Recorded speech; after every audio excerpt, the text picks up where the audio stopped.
Yo, yo, yo. Hey guys, welcome back to another episode of the Best Practices Show. This is going to be a quick one, but we just finished an inner circle and masterclass this morning, and a bunch of great things came up from some great thinkers.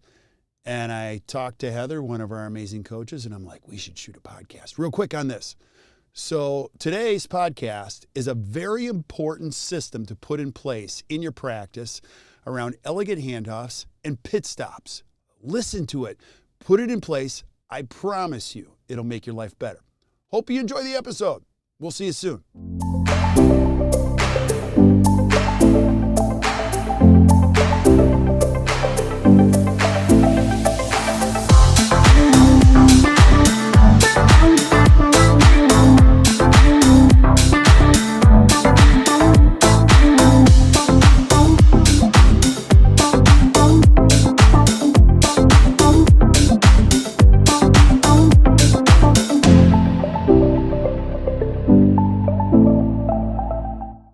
Hey guys, welcome back to another episode of the Best Practices Show, where we do one thing here to try to make your practice better. That's what you can count on. Some of you showing up to the podcast maybe for the first time, I want you to know this. We love dentistry, love this stuff. We're practice coaches. We get to see the greatest stuff in all of dentistry. And here's what I want you to start expecting or continuously expect from us. Our goal, our whole motto is better practice, better life. So every time you show up, my hope is that we give you a little bit of information, makes your practice a little bit better. And as a result, your life gets better too. So I'm on with an amazing coach of ours. Her name is Heather Crockett. Hey, Heather, how are you? So good, Kirk. How are you? I'm great. And I am so pumped to have you here. And so as many of my team members, they're like, oh my gosh, what are we going to be talking about? I'm like, Heather, don't worry about it. Like I'm still kind of like high off of our inner circle meeting. And I have a ton of topics we're going to cover for you guys in future podcasts. But I just told Heather, we're kind of taking you backstage in the post-production part of this. Like, that was such a fun thing. And the subject, which I'm going to bring to you today, is called Elegant Handoffs. And we better accurately name them pit stops. And let me explain why. This is one of the greatest tools you'll ever implement as a dentist or as a dental team. Now, I'll explain the problem first, and then I'll go through the solution. But one of the challenges you have is creating a predictable, safe environment for your patients where they know what to expect, and it actually happens the way you described it. And so there's two components to it. We call it an elegant handoff, and then there's something called the pit stop. Now, you as a dentist, you know this. If you can put these things in place, it gives you what you and your team need. You need high levels of predictability. It's an incredible system. Now, an elegant handoff just doesn't serve as a benefit to the patients, because that's obviously a huge benefit. It has at least 10 benefits, which means it's a huge benefit to your team. Your team is screaming for one day in which they could predict what was going to happen. So let me give you an example. When patients come to your office, or when you talk to them on the phone, you can say, I am so glad you called us. Now, let me share with you what is going to happen next. A, we're going to schedule an appointment. B, you're going to meet me. C, the appointment's going to be approximately an hour, and you actually beat that time. See how you're beating expectations? D, you're going to get to meet our doctor. E, our doctor is going to address these. See how I'm doing that? I'm setting the patient up with great predictability about what's going to happen. As a consumer or as a patient, you're calming me immediately. Number one, you're a team member describing this with great confidence. I'm now start to building some trust. It sounds like you guys are pretty confident about what you're doing. And here's the cool part. When you can deliver on what you promised, you are now creating trust in the marketplace, which is a tough thing to come by. So Heather, you get to see this in our coaching. I know I love this topic so much, but like, I'm always curious as your thoughts on, elegant handoffs between dentists and team members and patients and all that kind of stuff. But it's an important subject, right? Oh, absolutely. It's completely crucial. And it makes me think back to an experience that I had at a patient at an allergist office. So 2 years ago, I went to the allergist because I had some kind of allergic reaction. So we did the whole panel, my whole back was itching. It was crazy. But when I was done, first of all, I didn't know I was done. Second of all, when I did open the door, there was no one out there to tell me where to go next. I had Right. no idea if I needed to make another appointment. I didn't know if I needed to pay anything. I had no clue what to do next. I had to find someone and ask them, where do I get? Am I done? Where do I need to go? Right. So Kirk, tell me why this would be an important thing in a dental practice. Oh, you're Because it was speaking. obviously important in this allergist practice, but they didn't make it important. Oh, you're speaking my jam now. You know how this works because one of the things you have to do is you've got to learn how to over deliver. Now, I say that because the only businesses in the world that are growing, they're over delivering, which means they're making promises and they're giving people that they serve a little bit more. Now, the first piece of this is you got to deliver on what you promised. And we use a formula internally. We use it in almost everything we do, which is E minus R equals C. Write that down. Expectations minus reality equals conflict. If you can build your dental practice where expectations are set, and the reality is your patients, they meet what happens to them or happens with them or happens as a result meets their expectations. You have little or no conflict.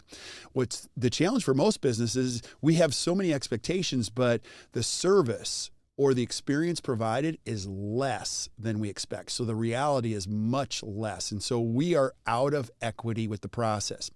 You've experienced this many times where you go to a great restaurant and they set the expectations and then they over deliver. They give you a little bit extra. As a matter of fact, so my wife and I, we went to our favorite, it's a little French restaurant. If you guys ever come to Milwaukee, I'll take you. They always do the little extra. So whenever you go there, they make you feel fantastic. They do exactly what you think they're going to do. And then they bring these little extra things from the kitchen that you didn't even ask for. And then your first thought is, wow, that's amazing. Wow. And now they're positioning themselves to just create positive equity with you. So Heather, your question's so important because in a dental practice, you guys have so many processes. There's a lot of moving pieces. And so putting in a system where you can make promises and they're delivered the way you promised them, it has multiple benefits. Like I said, it benefits the patient. It benefits the team members because they're doing the same thing every single day. It improves the quality and consistency in which you deliver your care because it's enhancing the product. You're going to become more efficient. You're actually going to be able to promote more because you're going to become more confident, and you're probably going to do it in less of a time frame. Now, that's not the goal to do it super fast, but you always do when you already know what's going to happen. Now, the second component of this, and Heather will go into a little bit deeper, there's more details to this, but what I want to do in this podcast today is give you a sense of a system you could put in place that's going to make your life better in a heartbeat. So the first piece of it is the Elegant Handoff. And make sure that when you're doing Elegant Handoffs, your team members and your patients always have a set of 4 eyes. Now, there's been many dentists that have taught me this, but one most notably in the Atlanta area, he had a treatment coordinator and she was fabulous. And she told me, Kirk, I never take a patient at the front without 4 eyeballs. And I'm like, what the heck does that mean? She's like, okay, I've been doing this for more than 20 years. I need the eyes of the patient. I also need the eyes of the team member because I can see in 1 second if we're just complying to treatment or we're committing to treatment. We, together, the 3 of us, can fill in all the gaps and it's elegant. And I'm like, oh, that's brilliant. In most dental offices, you only get a 2-eye handoff, which is a team member will take a patient up to the front and then just say, hey, good luck. I mean, they won't say exactly that, but they figuratively say that to the person at the front, and the person at the front has to put the puzzles together. They have to sell the dentistry, they have to schedule it, they have to describe the treatment, and they are left holding the balance of whether or not the patient is actually going to show up for the appointment. Not a good idea. So it's for the benefit of everybody. Great team members at the front, they don't want to sell dentistry all day long. They don't even know what they're selling sometimes. So let's set them up for success. And the key component we're going to put in here is called the pit stop. Now write this down. It's procedure, investment, time. Every single appointment, and I do mean every appointment, do a pit stop, which means we're going to slow this down. Even if the patient wants to do the procedure today, we're going to pause and we're going to go through our system, because I know if we don't have a lot of clarity before we start treatment, that's where problems happen. That's where bombs go off and surprises take the equity out of the relationship. So even if I'm a chairside assistant, even if I'm a hygienist, and we're discussing the next visit or the next step, I'm going to pull out a little pad of paper that says P-I-T. Share with me your understanding, Mrs. Patient, of what you heard you and Dr. Straub discuss. That's an awesome open-ended question. Patients are going to fill in the dots. You can say, okay, there's a few other things we left out, and I'm going to clearly get on the same page about the procedure. Then we're going to talk about the fee, the investment. This procedure is going to be this much. Now, you might say, well, I don't want my hygienist doing that. That's totally fine. At the very least, you can say, I'm going to walk you up to the front, and Nancy is going to walk you through the details of the investment regarding this procedure. And let me remind you, it is an investment. It's not a cost. With every investment, there's a return. And then the time allocation. You can expect to be here for 3 hours. Now, we do these procedures at 7 a.m. if you start at 7 a.m. And I'm going to walk you up to the front, and Nancy's going to find a nice 7 a.m. for you, and you could expect to leave by 10. See how that works? I'm setting everybody up for success. I'm setting the patient up for success. I'm setting the dentist up for success. I'm setting the front desk team up for success. And you really believe, it's not about hard selling patients. Patients want you to lead them. They want you to guide them in this whole process. And I know that's a long-winded answer, Heather. I love this stuff. I could talk about it all day long, but that's really the why behind it. It's you're adding clarity to the entire process. We're going to get super clear before this gets in the schedule, because if you're not super clear, it leads itself to conflict and challenges later on. And I also had another great dentist many years ago say this, Kirk, the more you do up front, the less you do later. And so the elegant handoff and the pit stop lend itself to that. So any other thoughts you have on that, Heather, like components of it? No, I agree with you completely that the E minus R equals C, right? We're setting this amazing expectation. And if we keep with that reality that is what happens, or we even exceed that expectation, yep. And after we tell Mrs. Jones her appointment would last 3 hours and it only lasts 2 hours and 45 minutes, right? Right. Then we've really set us up for not making that a reality. Yes. So then there's no conflict there. But going back to when I was at the allergist, I didn't feel comfortable anyway with the procedure that was happening. And there's so many dental patients that don't feel comfortable going to a dental practice to have anything done. Right. So by implementing an elegant handoff, this pit stop that you're talking about really helps to make our patients feel comfortable.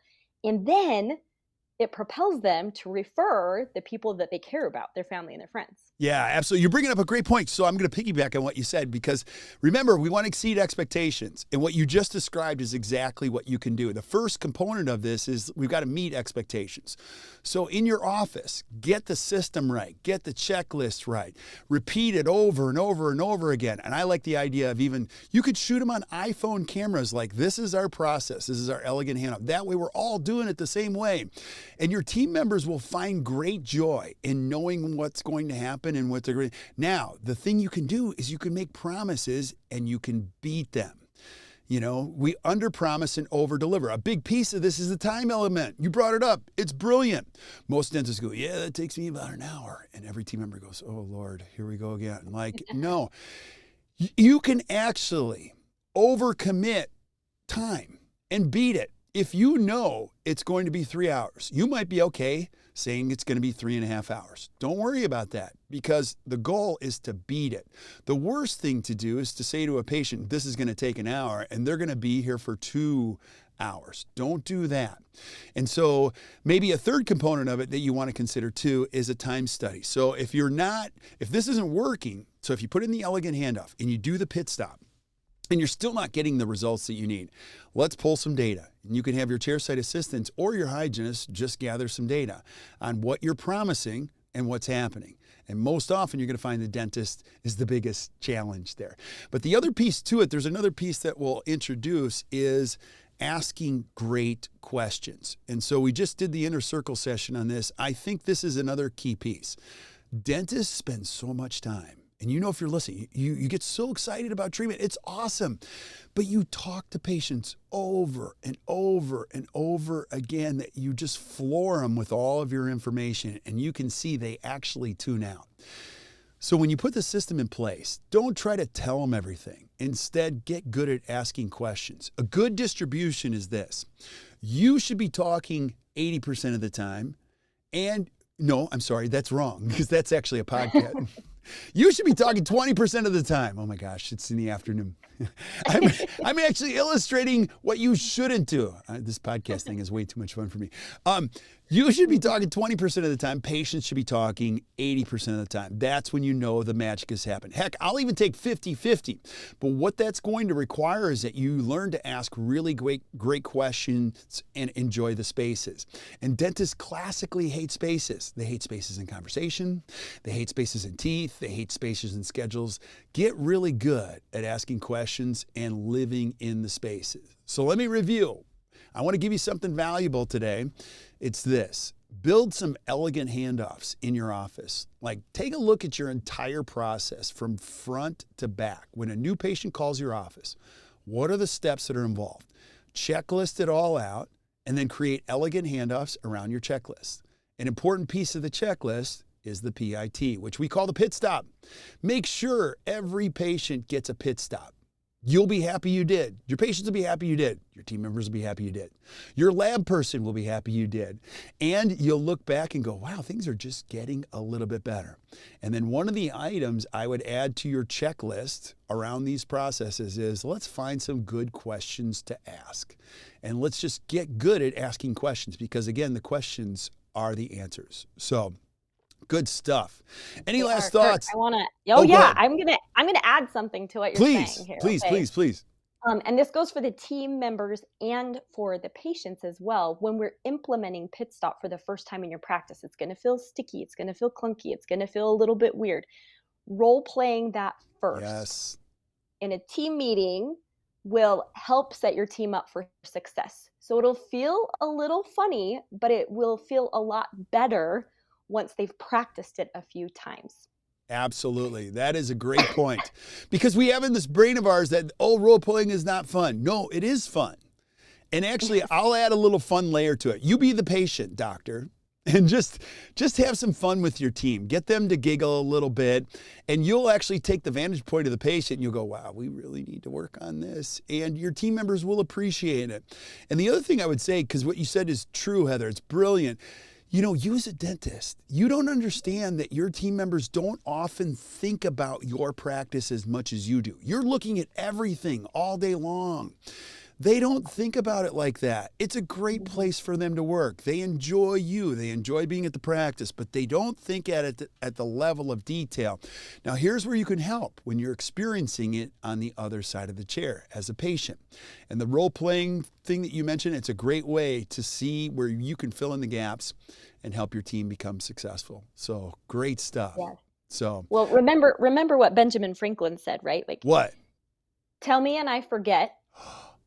Teach me and I remember, but involve me and I learn.